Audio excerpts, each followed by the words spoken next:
অনেক সময় কবর থেকে মানুষের চিৎকার শোনা যায়। স্বজনেরা কেউ কেউ ভূত প্রেত মনে করে ভয় পান। অনেকে মনে করেন কবরের ভিতরে মৃতের উপর অত্যাচার চলছে। আবার অনেকে মনে করেন অশরীরীয় আত্মার কারসাজি। সম্প্রতি একটি প্রাণীর ছবি এবং তার ডাক সামাজিক যোগাযোগ মাধ্যমে ভাইরাল হয়েছে। সেখানে বলা হয়েছে কবরের এই ভূতুড়ের শব্দ আসলে এই প্রাণীর কারসাজি। প্রিয় দর্শক, এই প্রসঙ্গে আজকের ভিডিও। দর্শক, জন্তুটির নাম কবর বিজু। এদের সাধারণত কবরস্থানে পাওয়া যায়। এরা কবরস্থানের মাটির নিচে ইঁদুরের মতো গর্ত করে থাকে। বের না হওয়ার কারণে লোকের চোখে পড়ে না। এরা রাতের বেলায় কবরস্থানে মৃতদেহ খায় আর এমন আওয়াজ করে যে সবাই ভাবে এখানে হয়তো কোনো ভূত বা প্রেত আছে। যে লোকেরা এই প্রাণীর আওয়াজ শুনে ভূত বা প্রেত ও আত্মার আওয়াজ ভেবে ভুল করেন, ভীত হন, তাদের উদ্দেশ্যে এই ভিডিও। কবর বিজু মূলত এক প্রজাতির কচ্ছপ। বৈজ্ঞানিকভাবে একে মাইক্রোসিলিস ট্যামিনিকি বা এম ট্যামিনিকি বলা হয়। তবে বিশ্বব্যাপী এটি অ্যালিগেটর স্ন্যাফিং টার্টল বলে বেশ পরিচিত। কারণ অ্যালিগেটর বা কুমিরের মতো এর দেহের উপরিভাগ খাঁজ কাটা। এদের দাঁত ও চোয়াল কুমিরের মতো শক্তিশালী। 19 শতকের গোড়ার দিকে ডাচ প্রাণীবিদ জ্যাকোর ট্যামিনিকি প্রাণীটিকে শনাক্ত করেন। তার নামানুসারে এর বৈজ্ঞানিক নামকরণ করা হয়। স্যালিড্রাইট প্রজাতির এই কচ্ছপের বাস উত্তর আমেরিকা। বাংলাদেশ নিয়ে যা স্ট্র্যাটেজি যা কিছু হবে সবকিছুই কিন্তু কোনোটাই লং টার্ম নয় এই মুহূর্তে। কেমন? কারণ এটা ধরে নেওয়া হচ্ছে যে এই দেশটা 5 থেকে 10 বছর অস্থির থাকবে। আমাদের এই অঞ্চল ঘিরে যে সব বড় যে নানান রকমের ঝামেলা হচ্ছে, হবে এবং আরো বাড়বে, সেটার মধ্যে বাংলাদেশ ঢুকে পড়েছে। আওয়ামী লীগ থেকে মুখ ফেরানোর কোনো প্রশ্ন ওঠে না, কোনো প্রশ্ন ওঠে না। খুব সাধারণ যুক্তি বলে আপনি বাংলাদেশের রাজনীতিটা ভারত বিরোধী রাজনীতির ভেতর আবর্তিত হয়। সবকিছু বাংলাদেশের ওপর আর নির্ভর করে না, নির্ভর করছে বাকি বৈশ্বিক পরিস্থিতির ওপর, আঞ্চলিক পরিস্থিতির ওপর, অনেক কিছু। আমি বলবো বাংলাদেশের রাজনীতির ওপর বাংলাদেশ হয়তো মেরে কেটে 20% ডিপেন্ড করছে। ভারতের সঙ্গে কি জামাতের এই প্রথম কথা হয়েছে? আমি এটা প্রথম জানতে চাই, ভারতের সঙ্গে কি জামাতের এই প্রথমবার কথা হয়েছে হিস্ট্রিতে? আগেও হয়েছে, আমি জানি তো হয়েছে। আমন্ত্রণ জানাচ্ছি প্রিয় দর্শক, মানচিত্র নিয়মিত আয়োজন কথোপকথনে। গত কয়েকদিনের যে ঘটনা প্রবাহ, বিশেষ করে বাংলাদেশের রাজনীতিকে কেন্দ্র করে ভারতের যে নানান ধরনের ভূমিকা, এর মধ্য দিয়ে প্রশ্ন উঠছে বিএনপির প্রতি ভারত কি প্রচ্ছন্ন সমর্থন জানাচ্ছে? আওয়ামী লীগ থেকে মুখ ফিরিয়ে নেওয়ার কারণ কি?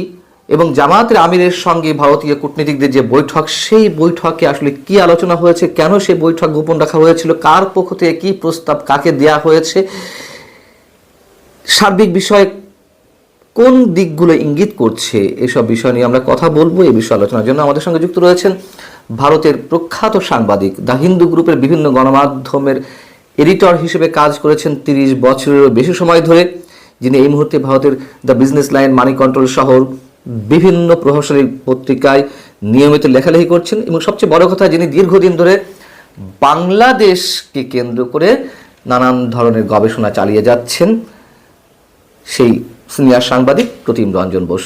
সাংবাদিক প্রতিম রঞ্জন বোস, আপনাকে স্বাগত জানাচ্ছি এবং একই সঙ্গে আপনাকে শুরুতেই ইংরেজি নববর্ষের শুভেচ্ছা। যদি জানতে চাই ভারতের বর্তমান যে ভূমিকা, বিশেষ করে বিজেপি সরকারের পক্ষ থেকে একটা প্রচ্ছন্ন সমর্থন বা ইঙ্গিত বিএনপিকে সামনে রেখে, যেটি কদিন আগেও অনেকটাই অস্বাভাবিক ছিল, এটি বলা বলি হচ্ছে। আপনার মন্তব্য, আপনি আসলে কিভাবে বিশ্লেষণ করবেন বিষয়টি? প্রথম কথা দেখুন, জেনারেলি বলছি যে বাংলাদেশ নিয়ে যা স্ট্র্যাটেজি যা কিছু হবে সবকিছুই কিন্তু কোনোটাই লং টার্ম নয় এই মুহূর্তে। কেমন? কারণ এটা ধরে নেওয়া হচ্ছে যে এই দেশটা 5 থেকে 10 বছর অস্থির থাকবে। এভাবেই সবাই স্ট্র্যাটেজিতে মানে সময়ের সঙ্গে সঙ্গে স্ট্র্যাটেজি, ডাইনামিক স্ট্র্যাটেজি করবে। কেমন? এটা শুধু বাংলাদেশের দোষ না, কিন্তু বাংলাদেশ এমন একটা সময় অস্থির হয়েছে এবং এমন কিছু দিকে যাবার পরিস্থিতি নিজে তৈরি করেছে, যে ফলে আমাদের এই অঞ্চল ঘিরে যে সব বড় যে নানান রকমের ঝামেলা হচ্ছে, হবে এবং আরো বাড়বে, সেটার মধ্যে বাংলাদেশ ঢুকে পড়েছে। ফলে যা ঘটবে, বাংলাদেশ আমি যতটুকু জানি তাতে যারা স্ট্র্যাটেজি করেন, যারা ডিপ্লোমেসি পার্ট, তারা সকলে জানেন যে এখানে কমপক্ষে 5 বছর অস্থির থাকবে। এইভাবে আমাদের এগোতে হবে। তো প্রথমত হচ্ছে যে সবকিছুই আহ, কোনো কিছুকে কোনো লং টার্ম আখ্যা দেওয়াটা, বা এর থেকে আমার বন্ধু ছিল আওয়ামী লীগ, এখন আমার বন্ধু বিএনপি, এই জাতীয় কোনো কনক্লুশন টানা ভুল হয়ে যাবে। আচ্ছা। দ্বিতীয়ত হচ্ছে যে খুবই পরিষ্কারভাবে বাংলাদেশের রাজনীতিতে আওয়ামী লীগ, আমরা সবাই জানি জামাত শক্তিশালী হয়েছে, স্বীকার কেউ করুক আর না করুক। যদি জামাত শক্তিশালী হয় তাহলে উল্টো দিকের কাউন্টার ফোর্স হিসেবে আওয়ামী লীগ প্রতিষ্ঠিত ফোর্স, এবং সে তারই শক্তিশালী হবার কথা, যেমন আওয়ামী লীগের সময় জামাত শক্তিশালী হয়েছে। সুতরাং বিএনপি মাঝে রয়েছে। আমরা গত 15 মাসে বিএনপিকে কোনো লিডারশিপ নিতে দেখিনি যেখানে সে জামাতের উল্টো দিকের যে রাজনীতিটা করে থাকছে সেই রাজনীতিটা সে করবে। এখন বিএনপি কি করবে আমরা দেখব। আপাতত যে পরিস্থিতি, তাতে আপনি যদি লজিক্যালি ভাবেন তাহলে দেখুন, আওয়ামী লীগ ফিরতে তো হবেই আওয়ামী লীগকে, কিন্তু তার আগে তো তারেক রহমান সাহেবের ফেরাটা তার অনেক আগে হওয়ার কথা ছিল, তাই না? আমরা যদি দেখি গত অগাস্ট থেকে, তাহলে তারেক রহমান সাহেব তো অনেক আগে আসার কথা ছিল বাংলাদেশের রাজনীতিতে। সুতরাং দেখুন, তাহলে আগে তারেক রহমান হয়, তারপরে আওয়ামী লীগ হয় ন্যাচারালি। আমি কিন্তু এখানে কোনো পলিটিক্যাল প্লাস মাইনাস করছি না। তো তাহলে তারেক রহমান সবে ফিজিক্যালি রিহ্যাবিলিটেটেড হলেন বাংলাদেশের রাজনীতিতে। এর পরেরটা আমাদের অপেক্ষা করতে হবে দেখার জন্য। Awami League is very much, আপনি জানেন ভারতীয় পররাষ্ট্র নীতিতে ভারত এবং রাশিয়ার যে বন্ধুত্বগুলো হয় সেগুলো কিন্তু মানে আজ বন্ধু কাল বন্ধু না, শত্রু এরম নয় আমাদের। শুধু আর আওয়ামী লীগের ক্ষেত্রে বলতে পারি, শেখ হাসিনা যদি আমি বলি, আওয়ামী লীগ আর শেখ হাসিনা দুটো আলাদা বিষয় অ্যাকচুয়ালি। শেখ হাসিনা ভারতবর্ষের রাজনৈতিক যে লিডারশিপ, তাদের সঙ্গে একটা ব্যক্তিগত সম্পর্ক তৈরি করতে পেরেছেন। এটা এটা কিন্তু আর কেউ পারেননি। সুতরাং আওয়ামী লীগের জায়গা কোনো অর্থে কমছে না, বাড়ছেও না। আর কিন্তু আওয়ামী লীগ মানেই বাংলাদেশ, আর বাংলাদেশ মানেই আওয়ামী লীগ, সেটাও কিন্তু ঠিক নয়। এই যে ভারত যা করছে তার থেকে আরেকবার প্রমাণ হচ্ছে, এর আগেও বহুবার হয়েছে, সেটা বলা হয় না তাই, যে বাংলাদেশে ভারত কিন্তু যে রাজনীতি থাকবে ক্ষমতায় তার সঙ্গে কাজ করতে চায়।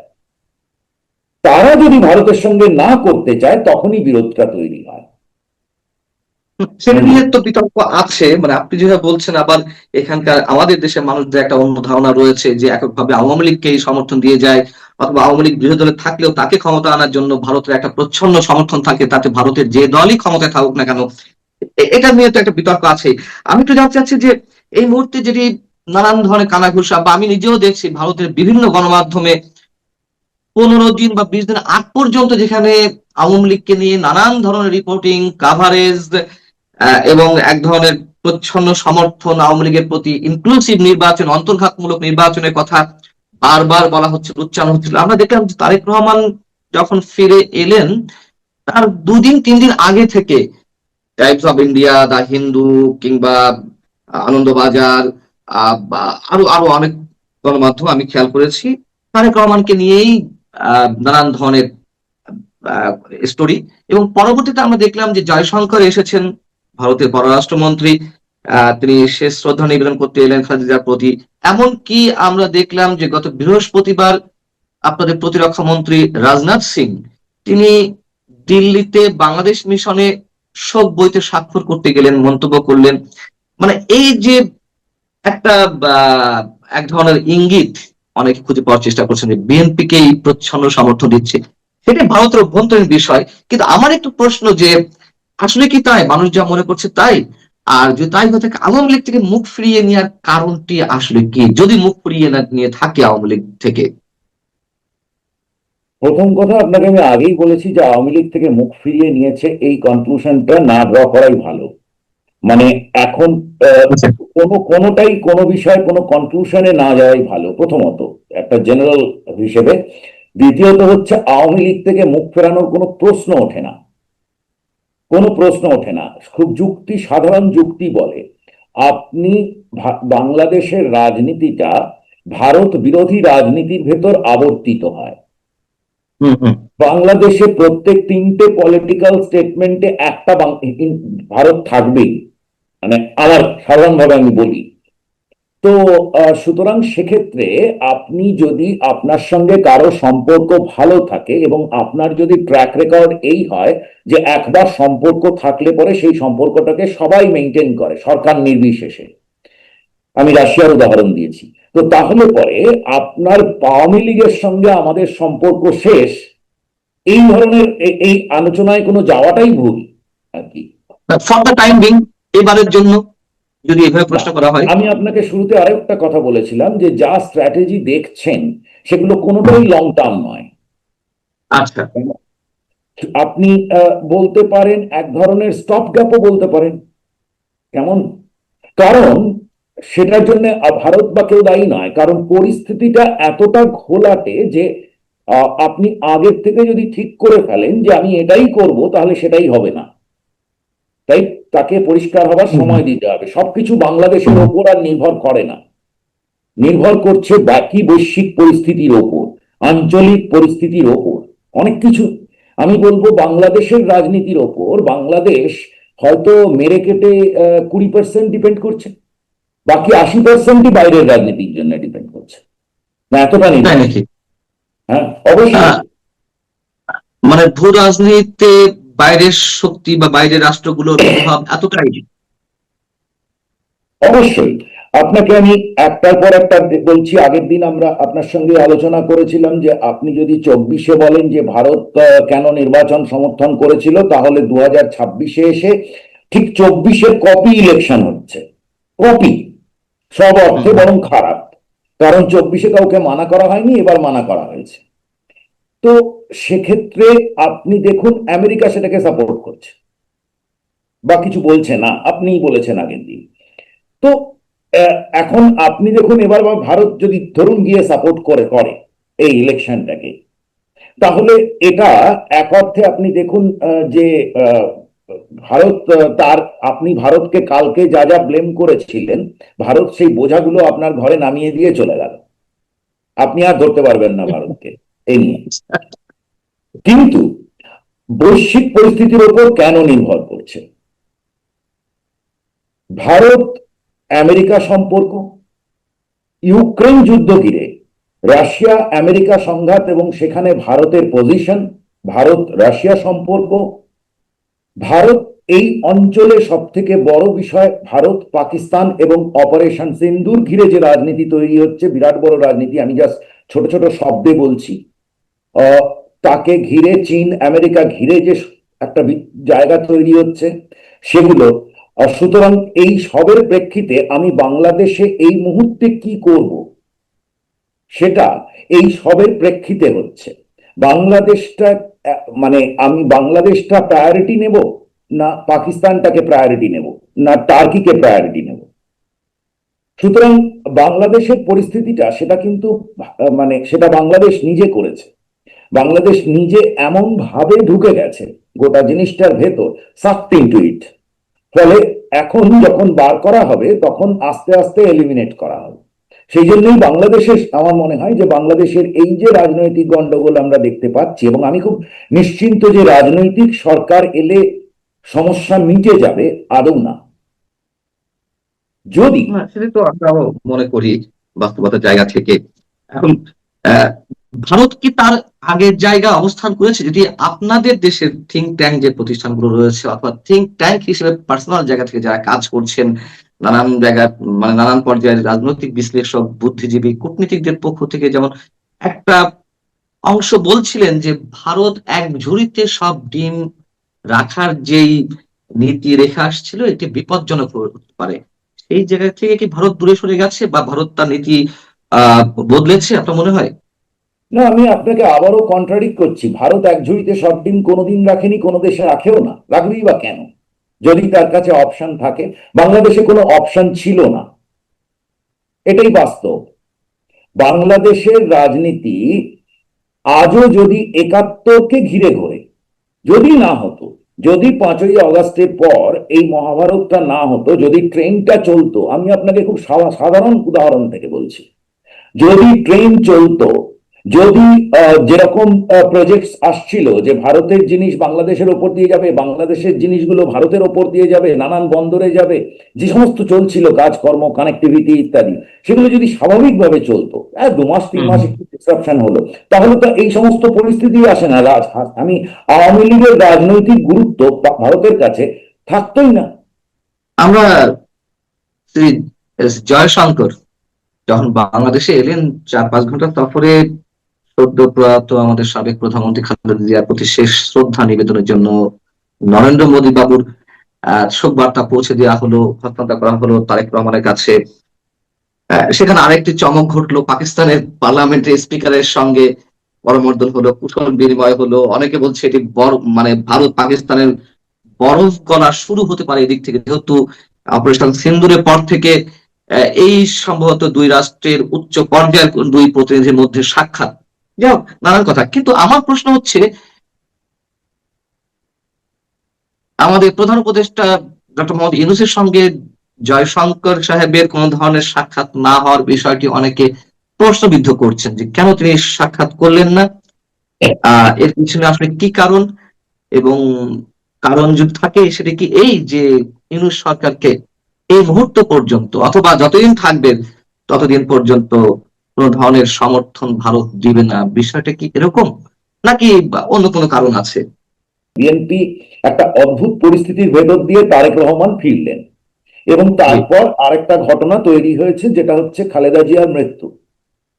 এই দুটোকে ঘিরে আপনি কিছু পরিবর্তন দেখলেন, এবং দৃশ্যমানভাবে আপনি মনে করছেন, আমরাও মনে করছি, যে ভারত সাপোর্ট করছে আইডিয়া যে ইলেকশন যদি হয় আর বিএনপি যদি আসে সরকারে, এবং অবশ্যই তারেক রহমান প্রধানমন্ত্রী হিসেবে আসবেন, তো এই জায়গাটাকে সাপোর্ট করছে। এইটুকু পরিবর্তন, বাকি যেগুলো বলা হয়েছিল, অর্থাৎ নির্বাচিত সরকারের হাতে ক্ষমতা দেওয়া, সেটা তো চলছে। আর আমি যতটুকু বুঝি, আমার জ্ঞান বুদ্ধি যতটুকু বলে, যে ইউনূস সরকার তার একটা সেফ এক্সিট খুঁজছে। এক্সিট বলতে, এই যে পরিস্থিতিটা আছে, আমার বা আপনার থেকে ওনারা অনেক বেশি ভালো জানেন যে কি ভয়ঙ্কর সময়ের ভেতর দিয়ে যেতে হবে বা হচ্ছে। তো ২০২৬ কিন্তু ভালো হবে না, যেভাবে চলছিল আরো গর্তে ঢুকে যাবে, মারাত্মক। তো সুতরাং ওনারাও কিন্তু এই গন্ডগোলের হাত থেকে নিষ্কৃতি চান। আমি খানিকটা এক্ষেত্রে আপনাদের প্রেস অ্যাডভাইসার তার কথাকেই বলবো, যে আর অমুক সপ্তাহ হয়ে গেলে আমার ছুটি, তো খানিকটা এরকম ব্যাপারটা। হ্যাঁ, আপনি বলছেন যে ২০২৬ খুব ভালো হবে না, আপনি খেয়াল করে দেখবেন যে আপনাদের ন্যাশনাল সিকিউরিটি অ্যাডভাইসারের সঙ্গে কিন্তু খুব ঘন ঘন মিটিং হলো। উনি এসেছিলেন, এবং এবারও যাওয়ার পর উনি কিন্তু ছিলেন মিটিং এ, কেমন? সুতরাং আপনি যদি ভারত বাংলাদেশ সম্পর্কের দিক থেকে দেখতে যান, ভারতের এই অঞ্চলে ইন্টারেস্ট দেখতে যান, আমি বারবার বলি, বাংলাদেশের লোক কেন জানি না, সাংবাদিকরাও সেটাকে নিতে পারে না, সেটা হচ্ছে যে ভারত বাংলাদেশের কাছে কি চায়। এই প্রশ্নটা বোধহয় আপনিও আমাকে একবার করেছেন এর আগে। ৯৫% ভারত যা চায়, যে যে এটা এই জায়গাটা টেরর ফ্রি থাকবে, আমার সঙ্গে সিকিউরিটি কোঅপারেশন থাকবে। এই মুহূর্তে গত দুদিন ধরে একটা বিষয় টক অফ দ্য কান্ট্রিতে পরিণত হয়েছে, আপনার চোখেও নিশ্চয়ই বেঁধেছে, যেহেতু বাংলাদেশ নিয়ে আপনি সার্বক্ষণিক মানে অবজার্ভ করছেন অনেক কিছু। জামায়াতের আমির ডাক্তার শফিকুর রহমান তিনি রয়টার্সের এক সাক্ষাৎকারে তাদের প্রশ্নের প্রেক্ষিতে স্বীকার করেছেন যে হ্যাঁ, ভারতীয় দুজন কূটনীতিকের সঙ্গে তার বৈঠক হয়েছে, কিন্তু ভারতের এই কূটনীতিকরা গোপন রাখতে বলেছিল বৈঠকটি। যদি ডক্টর শফিকুর রহমানের বক্তব্যই সঠিক হয়, আমার নিজের কনফিউশন আছে, তো তার বক্তব্য যদি আমি সত্য ধরে নিই, তাহলে ভারত কি তার ঝুড়ির ডিম এখন সব জায়গায় রাখতে চাচ্ছে, সব জায়গায় সবার সাথে যোগাযোগ রাখতে চাচ্ছে? আসলে বিষয়টা কি, আপনার মতে কি, মানে আপনি কি মনে করেন বিষয়টি? দেখুন, প্রথম কথা হচ্ছে, জামাত নামটা যদি জামাত নামটাকে আপনি সরিয়ে দিন, এখানে একটা অন্য কোনো নাম দিন, ইসলামী মজলিস কিছু একটা দিন। কারণ জামাত বললেই আমাদের মাথার মধ্যে একটা অন্য প্রিকনসিভ নোশন কাজ করতে শুরু করবে। তো আমার সাধারণভাবে, আমি যদি বলি যে পররাষ্ট্র নীতিতে আমি কার সঙ্গে কাজ করব, কারণ আপনি জানেন ভারত সরকার তালিবান সরকারের সঙ্গে কাজ করে, এই তো মিটিং হয়ে গেল কিছুদিন আগে। তো সুতরাং সেখানে নামটা অন্য কিছু হলে আমার বিরাট তফাৎ এসে যায় না, আমি কিন্তু আমি সবসময় এনগেজ থাকবো তার সঙ্গে। পাকিস্তানের যেমন বাংলাদেশে বাস যাত্রা করেছিলেন, বাস শুরু হয়েছিল যখন ভারত বাংলাদেশ, তো তার আগে তো লাহোর বাস যাত্রা হয়েছে, যেটা তো একটা ইসলামিক কান্ট্রি, যেখানে অটল বিহারী বাজপেয়ী গেছিলেন বাসে করে। তো পয়েন্টটা হচ্ছে যে, প্রথম কথা হচ্ছে যে আমার কিন্তু কারোর সঙ্গে রাখতে আপত্তি নেই। আমার সমস্যা হচ্ছে যে যখন আমি জানি, আমি তো তার সম্পর্কে রিসার্চ করছি, আমার তার উপর কনফিডেন্স আছে কি নেই। এই এই দল, কোন দলগুলো এক্স ওয়াই জেড, তার ব্যাকগ্রাউন্ড কি, থেকে আসছে, সে আজকে মুখে কি বলছে, কালকে কি করবে, এইটাই হচ্ছে বিষয়। তো তার উপর হয়। সুতরাং জামাতের সঙ্গে হতে কোনো আপত্তি আছে? আর জামাতের সঙ্গে এটা খুব উনি অবশ্যই উনি রাজনীতি, জামাত খুব স্মার্ট পলিটিক্স করে, কিন্তু আপনারা যাই বলুন খুব স্মার্ট পলিটিক্স করে। তো সুতরাং সেদিনকে উনি ছেড়েছেন, তার দুটো দিক আছে। লোকে একটা দিক নিচ্ছে যে ভারতের সঙ্গে হয়েছে। ভারতের সঙ্গে কি জামাতের এই প্রথম কথা হয়েছে? আমি এটা প্রথম জানতে চাই, ভারতের সঙ্গে কি জামাতের এই প্রথমবার কথা হয়েছে হিস্ট্রিতে? আগেও হয়েছে, আমি জানি তো হয়েছে। আপনার জানা মতে কি বিষয়টি, ভারতীয় কূটনীতিকরা নিজে থেকে জামায়াতের আমিরের সঙ্গে বৈঠক করলেন, তারা বিশেষ কোনো প্রস্তাব দিয়েছেন এমন কিছু, আর নাকি জামাতের বিশেষ কোনো চাওয়া পাওয়া রয়েছে আপনাদের কাছে, ভারতের কাছে? আসলে এই বৈঠকের তাৎপর্যটা কি?